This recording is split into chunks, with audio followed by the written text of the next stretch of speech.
I'm going to change the gears here, and I want to maybe talk about A Night to Remember. And how did you come up with the concept of this album? Like, what was the inception of it? Some of the lyrics were floating around and sort of took shape.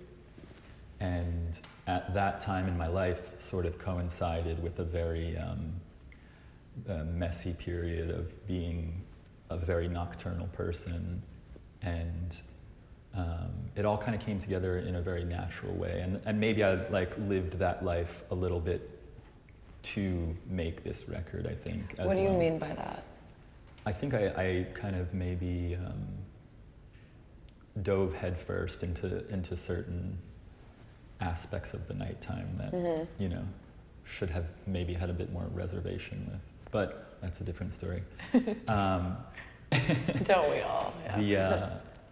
The album is kind of like, there is a concept to it, and it's the story of this one night, and some of the songs deal directly with the sort of main character of the album, and some of the songs deal with people in the periphery of, his world, and some of the songs are more about the dream state or a feeling, or there's a song about nocturnal creatures, nocturnal animals, the myth lore of darkness and the nighttime.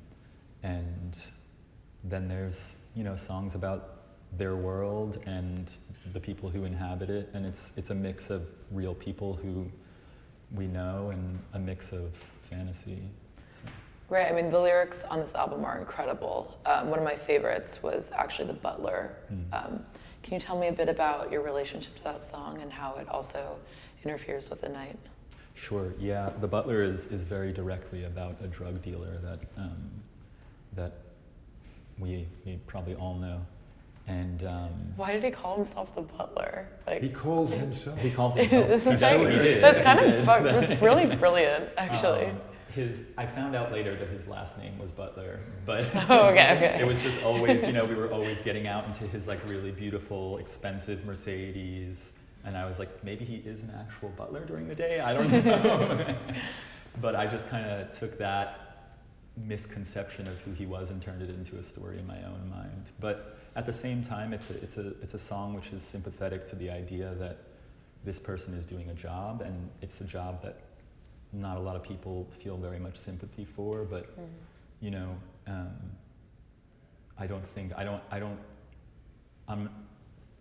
don't like when people look down on other people for their lot in life, and so I wrote the song from a sympathetic eye. Absolutely. Yeah. Another one of my favorite songs was 21st Century Limited. How does that song concern and empathize with this phenomenon of night that you were exploring? So that's a great one to jump to. So that song, like I said, is very direct character study. Right. And The Butler. And this song, 21st Century Limited, is it's an homage to one of my favorite jazz musicians, Alice Coltrane. She just has blown my mind. And this song is about the feeling of traveling in the night. There was a train called the 20th Century Limited, which is a nightliner from New York to Chicago.